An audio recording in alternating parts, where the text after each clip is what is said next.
알폰스 무아는 그림을 그렸고 세상은 그 그림을 하나의 브랜드, 그 자체로 기억했습니다.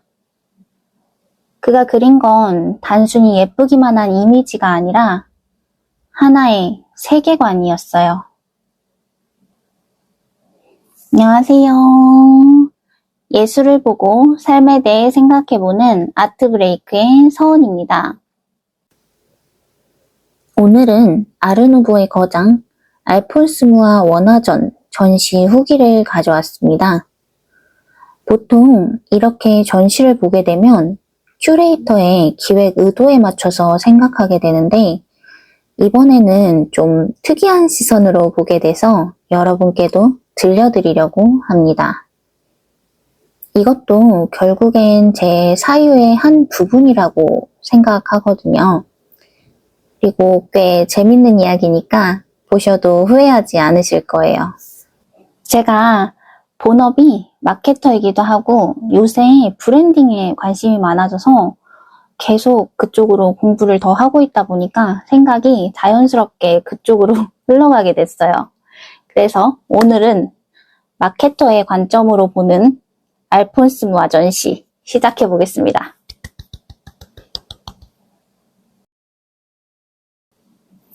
알폰스 무아는 어떻게 유명해지게 되었을까요? 무명의 사파가였던 무아는 재정적인 어려움 때문에 학업을 지속하기가 어려울 정도였다고 하는데요. 1894년 크리스마스 이브에 무아는 운명의 순간을 맞이하게 됩니다. 전설적인 배우였던 사라 베르나르가 연극 지스몽다의 포스터를 의뢰했는데 당시에 기한이 너무 촉박하고 또 크리스마스가 겹쳐서 이를 맡아줄 사람이 없었다고 해요. 그래서 인쇄소에서는 어쩔 수 없이 이름이 없던 무아에게 이를 맡기게 되었습니다. 무아는 밤낮을 가리지 않고 작업에 열중한 끝에 이를 완성했습니다. 그리고 이 포스터는 지금까지도 기억되는 명작으로 남았습니다. 이 이야기가 사실이 아니라는 말도 있고 꼭 마케팅 관점으로만 해석할 필요도 없긴 하죠. 그렇지만 저에게는 이 시작이 너무 강렬한 인상으로 남아서 꼭 얘기해드리고 싶었습니다. 제가 평소에 생각하는 거랑 일맥상통하기도 하거든요. 그게 뭐냐면 행운이 찾아왔을 때 그걸 잡을 수 있는 건 준비된 자뿐이라는 거. 행운은 누구한테나 찾아가지만 보여줄 내가 준비가 되어 있어야 그 기회를 잡을 수 있다고 생각합니다. 그런 점에서 무아는 이미 자신만의 스타일을 구축해 놓은 상태였기에 그걸 드러낼 수 있게 되었을 때 빛을 발하게 된 거라고 생각합니다. 특히 요즘 같은 세상에는 자기를 드러내는 일이 더 쉬워졌다 보니 많은 사람들이 다양한 콘텐츠를 계속 생성하고 또 소비하고 있죠. 이런 콘텐츠의 홍수 속에서 살아남기 위해서는 결국 가장 중요한 것은 본질입니다. 나만의 스타일, 또 나만의 이야기. 저도 나름 만반의 준비를 하고 세상에 나왔다고 생각하는데 제가 들려드리는 제 생각들이 저만의 매력을 잘 드러내고 있는지 궁금해집니다. 그리고 여러분들은 지금 어떤 이야기를 들려주고 계신가요? 저는 이번 알폰스 무아 전시를 보면서 고흐를 떠올렸습니다. 고흐는 평생 가난에 시달리며 단 한 점의 그림만을 팔았는데요. 반면에 무아는 살아있는 동안 상업적으로 큰 성공을 거뒀죠. 왜? 어떤 작가들은 살아 생전에도 유명하지만 또 다른 누군가는 알려지지도 못할까요? 저는 이에 대한 답을 두 가지로 내려봤습니다.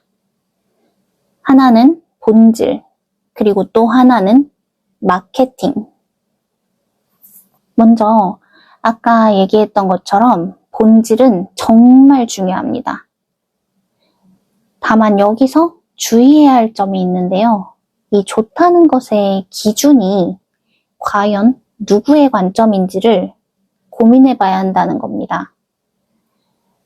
이 좋음이 그저 나를 위한 좋음뿐이라면 나에게 아무리 좋아도 자기 만족에 지나지 않습니다. 작품의 판매가 목적이든 간에 알리는 게 목적이든 간에 사람들이 그걸 왜 보고 싶어 해야 하는지 또 왜 사야만 하는지를 고민하지 않는다면 외면받을 수밖에 없어요.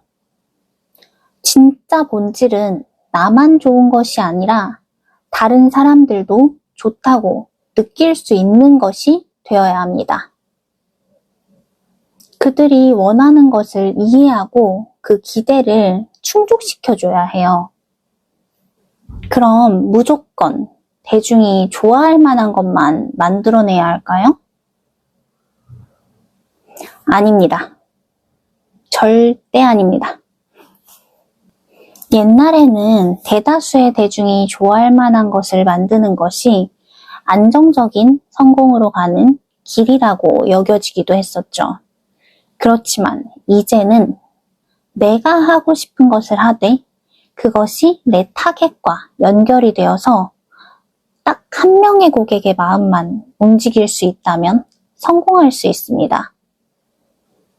이를 위해 그 사람이 내 상품을 통해 얻고자 하는 것이 무엇인지, 나는 그걸 어떻게 충족시켜 줄 것인지, 또 남들과 다른 부분은 어떤 것인지, 나만의 특색은 무엇인지 등을 치열하게 고민해야 비로소 그 마음을 얻을 수 있습니다. 그렇게 해서 본질을 좋게 만들었다면 언제가 되었든 간에 떠오를 수 있겠죠. 그렇지만 여기서 또 다른 문제는 이 언제가 언제인지 알 수가 없다는 거죠. 이건 비단 예술에서만 나타나는 문제도 아닌데요. 내 상품이나 서비스가 좋으니까 사람들이 언젠가는 알아주겠지? 라고 생각하시는 분들 아직도 많습니다. 그리고 언젠가는 사람들이 알아주긴 합니다. 근데 그게 언제일까요? 그 시기가 고흐처럼 내가 죽고 난 뒤에 한참 뒤라면 저한테는 아무 의미도 없을 것 같습니다. 그래서 이 막연한 언제를 지금 내 눈앞으로 끌고 오기 위해서는 마케팅이 필요합니다. 특히 요즘같이 온갖 상품과 서비스가 쏟아지는 시장이라면 더더욱이요. 그럼 어떻게 시작해야 할까요? 이 또한 위에서 언급했듯이 맨 처음에는 타겟팅을 아주 뾰족하게 하는 것이 중요합니다. 그런 다음에 자신을 드러내야 해요. 그런데 대부분의 사람들이 이런 생각을 합니다. 기왕이면 더 많은 사람들한테 내 상품을 알리고 싶은데 굳이 타겟을 좁혀야 할까? 그런데 아이러니하게도 사람들은 다 잘하는 곳보다 한 분야의 전문가, 특히 스페셜리스트한테 더 끌립니다. 예를 들어서 우리 매장은 모든 음식이 다 맛있어요 라고 하는 것보다 우리 매장은 이 음식 하나만큼은 끝내주게 잘합니다 라고 한다면 사람들은 후자를 더 강렬하게 기억합니다. 그렇기 때문에 이런 식으로 나만의 뾰족함을 찾고 특색과 전문성을 알린다면, 그리고 또 인정받는다면 다음 단계로도 넓혀갈 수 있어요. 무하는 이 절차를 아주 잘 따른 케이스입니다. 그는 처음부터 여러 분야에 도전하지 않았어요. 오히려 연극 포스터라는 단 하나에 집중했습니다. 그림 중에서도 삽화, 그 중에서도 또 포스터, 그리고 거기서도 연극 포스터로 좁힌 다음에 여기서 전문가로 자리매김한 후에 그 다음에 그 기반 위에서 점차 영역을 늘려갔습니다. 그는 이런 방식으로 배우를 위한 옷이나 소품, 무대 디자인, 광고 포스터 및 상업예술, 그리고 보석 디자인 및 인테리어까지 다양하게 영역을 확장할 수 있었어요. 무하가 연극 포스터로 사람들한테 이름을 떨치지 못했다면 이 모든 일들을 할 수 있었을까요? 만약 처음부터 여러 분야에 동시에 도전했다면 지금과 같은 성공을 거둘 수 있었을까요? 결국 중요한 것은 본질과 마케팅을 같이 고민해야 한다는 겁니다. 본질만 좋아서는 사람들이 몰라볼 수 있고 마케팅에만 치중해서는 지금 당장은 반짝할 수 있으나 결국에는 사람들한테 외면받게 됩니다. 내가 가진 진짜 가치는 무엇이고 그걸 사람들의 마음에 닿게 하려면 어떻게 해야 하는지 치열하게 고민하는 것. 그래야만 지금 내 눈앞에서 결과를 만들어낼 수 있습니다. 어떤 것부터 시작해야 할지 잘 모르겠다면 이 질문들에 먼저 대답해 보세요. 저는 원래도 알폰스 무아의 그림을 참 좋아했었는데요. 예전에는 근데 그냥 장식적인 표현을 넣어서 예쁜 그림을 잘 그리는 사람이라고 생각했었어요. 그런데 이번에 전시를 보니까 단순히 예쁘기만 한 게 아니라 본능적으로 사람의 마음을 움직이는 방법을 알아채는 타고난 마케터였다는 생각이 들었습니다. 연극 삽화가로 유명해진 이후 무하는 사라 베르나르와 6년간 독점 계약을 체결하고 전속 포스터 작가로 활동하게 됩니다. 첫 작품이었던 지스몽다가 왜 그 당시 파리를 뒤흔들었을까요? 어떻게 이 작품 하나로 당대 가장 인기 있는 배우였던 사라와 전속 계약까지 맺을 수 있었을까요? 단지 그 당시에 유행했던 강렬한 색감과 단순한 구성의 포스터들과는 전혀 다른 구성과 분위기를 갖춘 예쁜 그림이었기 때문일까요? 아닙니다. 알폰스 무아 작품은 인물의 뒤편에 그려진 여러 장식적인 요소들이나 입고 있는 의상, 들고 있는 소품들까지도 그냥 아무 의미 없이 예쁜 것을 그린 것이 아니라 하나하나 뜯어보면 인물 내면의 심리나 극 중에서 말하고자 하는 바를 상징적으로 드러내고 있어요. 즉, 그 특유의 그림체와 세밀한 장식성도 물론 한몫했지만 극중 캐릭터가 가지는 특징을 넘어서 극의 분위기까지 짐작할 수 있게 함으로써 보는 사람들에게 궁금증을 불러일으켰습니다. 포스터의 가장 기본적이고도 중요한 목적인 연극에 대해 알리는 것에 탁월했기 때문에 사람들이 더욱 열광했던 거죠. 추후에 그린 다른 그림들에서도 이런 상징성을 이용해서 말하고자 하는 바를 아주 탁월하게 드러낸 것을 발견할 수 있는데요.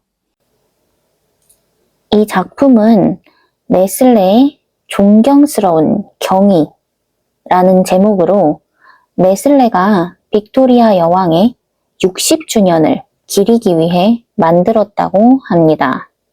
무하는 여기서 여왕의 초상화를 각기 다른 연령대로 그려뒀어요. 이렇게 표현한 이유는 무엇일까요? 이는 단순히 초상화를 그린 것이 아닙니다. 무하 특유의 상징적인 언어로 여왕의 긴 통치 기간과 여러 업적에 대한 존경과 경의를 시각적으로 풀어낸 겁니다. 그리고 이를 통해서 네슬레 또한 시간과 역사를 초월하는 오랜 전통과 좋은 품질을 가진 브랜드라는 걸 연결지을 수 있도록 하는 거죠. 즉, 여왕의 업적과 존경받는 이미지, 시간이 지나도 변함없는 신뢰와 가치를 브랜드에 대한 신뢰도와 안정감으로 이어질 수 있도록 의도한 겁니다. 정말 똑똑한 전략 아닌가요? 그저 예쁘기만 한 그림이 아니라 브랜드가 전하고자 하는 정체성과 가치를 아주 정교하고도 매력적인 방식으로 시각화한 거죠.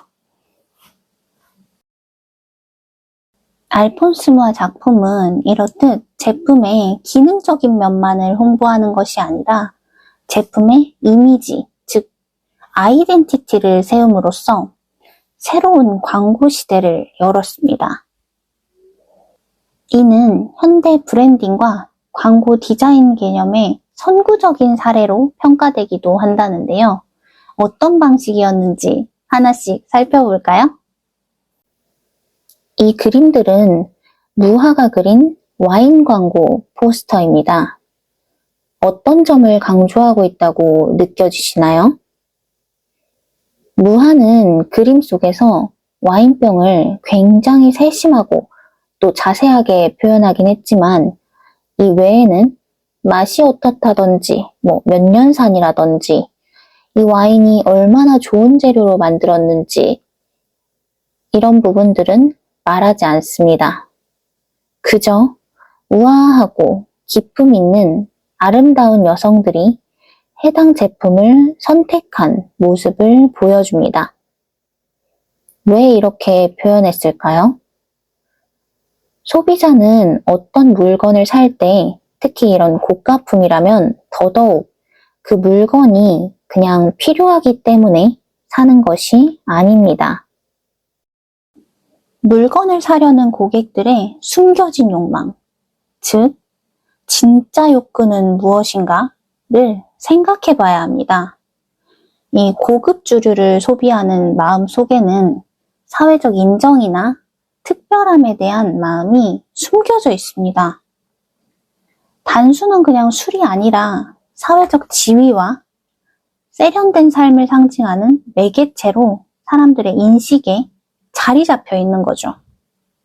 무하는 이를 캐치해서 은유적이면서도 효과적으로 보여주고 있습니다. 더불어 강력한 비주얼로 브랜드의 아이덴티티까지 강화하고 있죠. 당신도 이 와인을 선택한다면 이렇게 우아하고 매력적인 삶을 사는 사람, 그리고 세련된 취향을 가진 사람이 될 수 있습니다. 만약 와인을 사려고 했다면 꼭 이 제품을 사고 싶어지지 않을까요?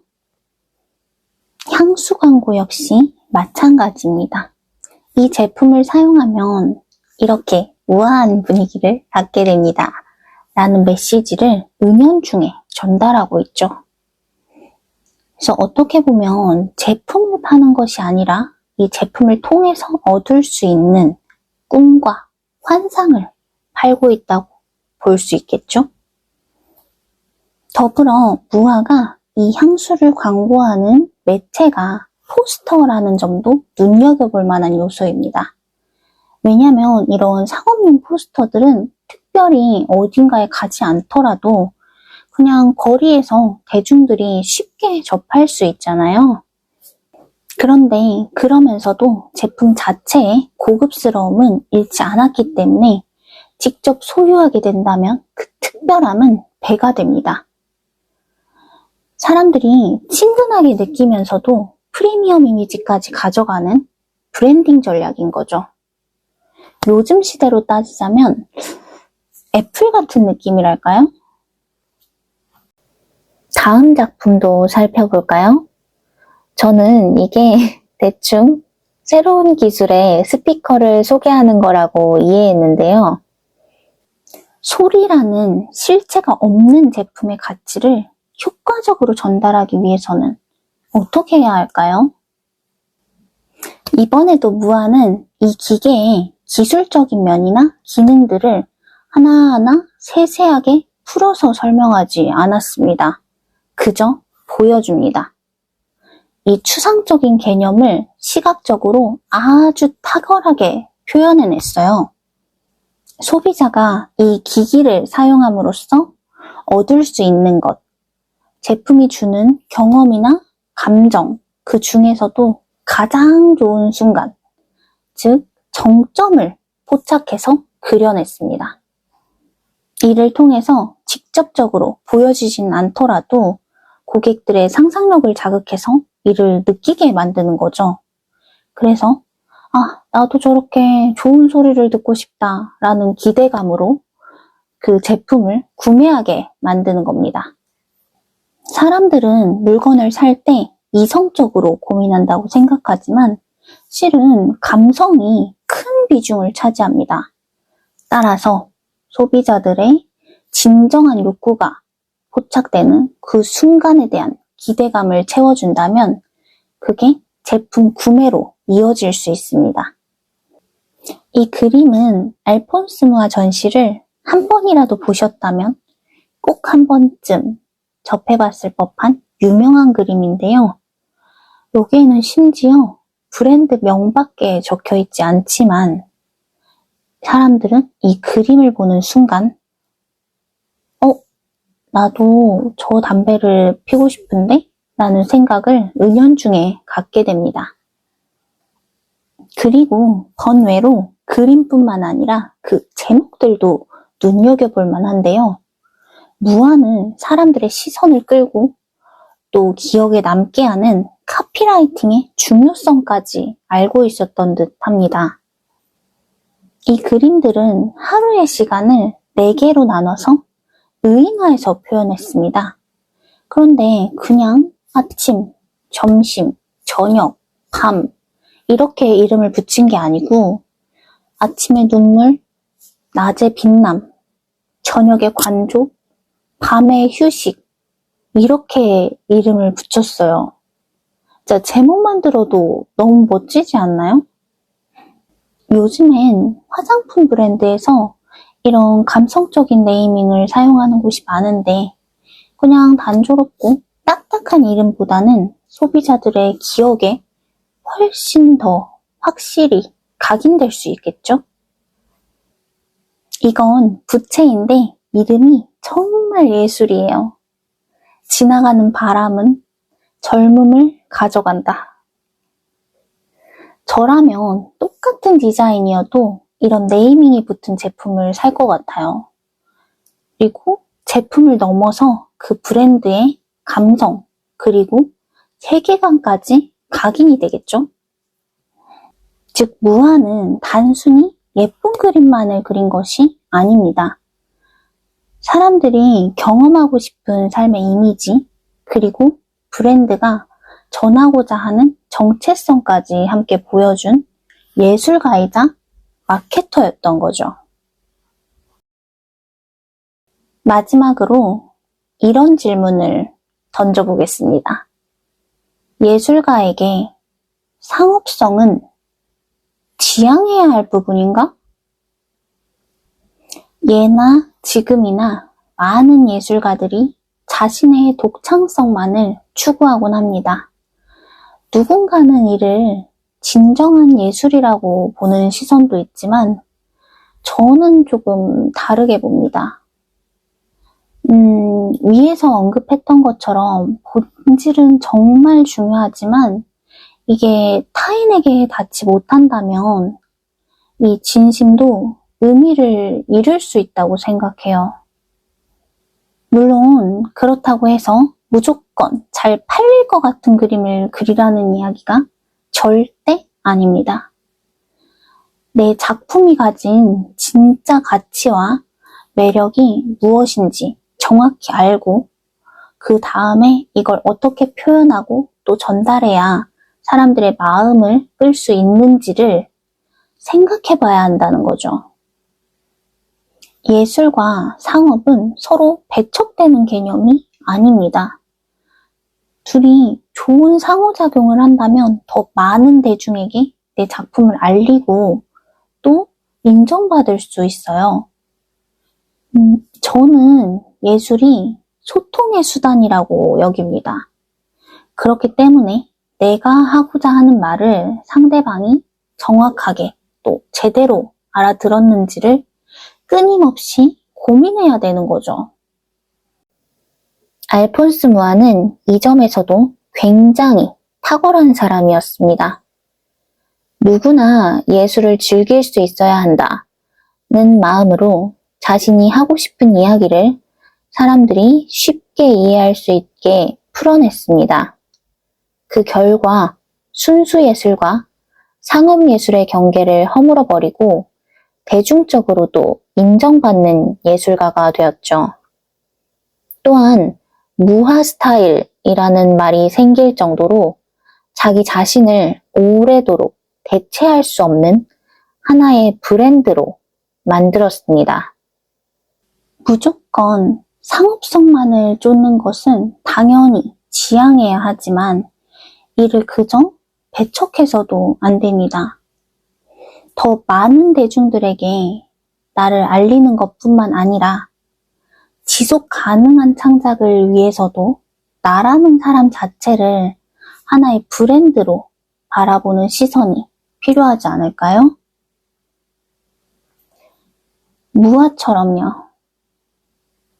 그는 그림으로 말했고 세상은 그 언어를 오래도록 지금까지도 기억하고 있습니다. 이렇게 해서 오늘은 알폰스 무아를 조금 다르게 마케터의 시선으로 풀어봤는데요. 무아가 자신이 가장 잘하는 그림을 통해서 자신을 드러내고 또 브랜드화했다면 저는